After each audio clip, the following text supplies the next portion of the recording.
मनो सलवा क्या था, उसकी हकीकत क्या थी, मनो सलवा किस नबी की उम्मत पर और क्यों नाजिल हुआ। क्या मनो सलवा जन्नत से नाजिल शुदा खाना था या फिर अल्लाह रब्बुल इज़्ज़त ने ये दोनों चीज़ें ज़मीन से ही पैदा की थी। मनो सलवा में किस जानवर का गोश्त खाने के लिए मिलता था, यही हमारी आज की वीडियो का मौजू है। और आज हम आपको ये भी बताएंगे कि बनी इसराइल की कौम 40 बरस तक एक ही मैदान में क्यों भटकती रही और अल्लाह रब्बुल इज़्ज़त ने बनी इसराइल की कौम पर किन किन इनामात की बरसात फरमाई और उसके बावजूद वो क्यों इतने भटक गए और अल्लाह रब्बुल इज़्ज़त की नाफरमानियों में क्यों पड़ गए। बनी इसराइल एक ऐसी कौम गुजरी है कि जिस पर अल्लाह रब्बुल इज़्ज़त ने बेशुमार अंबिया इकराम अलैहिस्सलातु वस्सलाम भेजे, मगर ये कौम राह रास्त पर नहीं आई और अल्लाह रब्बुल इज़्ज़त की नाफरमानियों में मशगूल रही। अल्लाह रब्बुल इज़्ज़त ने बनी इसराइल पर बेशुमार इनामात की बरसात भी फरमाई। कुरान मजीद फुरकान हमीद की सूरह बकरा की आयत नंबर 57 में इरशाद बारी ताला है, और हमने तुम पर बादल का साया किया और तुम पर मनो सलवा उतारा और कह दिया कि ये हमारी दी हुई पाकीज़ा चीज़ें खाओ, और उन्होंने हम पर जुल्म नहीं किया, अलबत्ता वो खुद अपनी जानों पर जुल्म करते थे।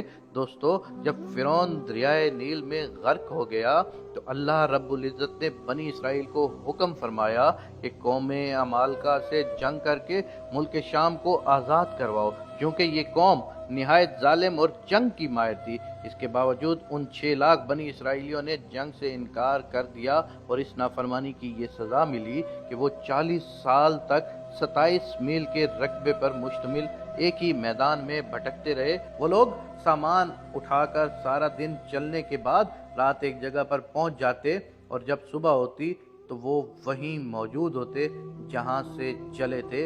इस जगह को मैदान तया यानी भटकते फिरने की जगह कहा जाता है।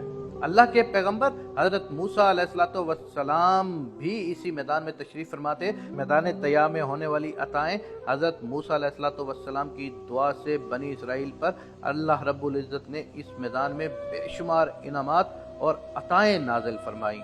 बनी इसराइल के खाने के लिए हफ्ते के दिन के अलावा रोज़ाना आसमान से 2 खाने उतरते जिन्हें मन और सलवा कहा गया। सलवा के बारे में मुफस्सिरीन के मुख्तलिफ अक़वाल हैं। मन के बारे में सही कौल ये है कि ये तरन जबी की तरह एक मीठी चीज़ थी जो रोज़ाना सुबह सादिक से तलुए आफ्ताब तक हर शख्स के लिए एक सा यानी तकरीबन 4 किलो की बकदर उतरती और लोग उसको चादरों में लेकर दिन भर खाते रहते। बाज़ मुफस्सरीन के नज़दीक मन से मुराद वो तमाम चीज़ें हैं जो अल्लाह रब्बुल इज़्ज़त ने अपने बंदों को किसी भी मुशक्क़त और काश्तकारी के बग़ैर अता करके उन पर एहसान फरमाया। और सलवा के बारे में सही कौल ये है कि ये एक छोटा सा परिंदा था, और इसके बारे में एक कौल ये भी है कि ये परिंदा भुना हुआ बनी इसराइल के पास आता, और एक कौल ये है कि जनूबी हवा इस परिंदे को लाती और बनी इसराइल इसका शिकार करके खाते। अल्लाह रब्बुल इज़्ज़त ने कुरान मजीद फुरकान हमीद में इरशाद फरमाया, और हमने तुम पर बादल का साया किया और तुम पर मन और सलवा उतारा और कह दिया कि हमारी दी हुई पाकीज़ा चीज़ें खाओ, और उन्होंने हम पर जुल्म नहीं किया, अलबत्ता वो खुद अपनी जानों पर जुल्म करते थे। दोस्तों, कोहे तूर का एक सफ़ेद पत्थर उनके पास था। जब पानी की हाजत होती तो अल्लाह के पैगंबर हजरत मूसा अलैहिस्सलातु वस्सलाम अपना असा उस पत्थर पर मारते और बने इसराइल के 12 कबीलों के लिए उस पत्थर से 12 चश्मे जारी हो जाते।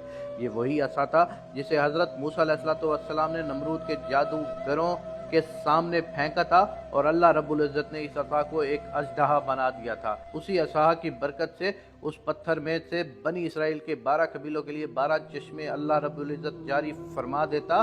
धूप से बचाव के लिए एक बहुत बड़ा सफ़ेद बादल सारा दिन बनी इसराइल के लोगों पर साया करता। रात में मैदान के बीच में एक नूरानी सतून उतरता जिसकी रोशनी में वो लोग काम काज करते।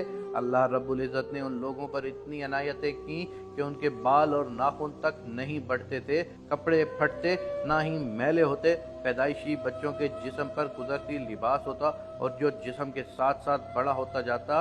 मन एक ऐसी मीठी चीज़ थी जो फजर के वक्त से सूरज निकलने तक हर शख्स के लिए 4 किलो उतरती थी। जब बनी इसराइल ये मीठी चीज़ खा खा कर उकता गए تو انہوں نے آپ علیہ الصلوۃ والسلام کی بارگاہ میں شکایت کی، جس کے بعد ان کے لیے سلوہ اتارا گیا جو ایک بھنا ہوا چھوٹا پرندہ تھا۔ بعض مفسرین نے اس پرندے کے حوالے سے لکھا ہے کہ تیتر تھا، اور بعض نے لکھا ہے کہ یہ بٹیر تھا۔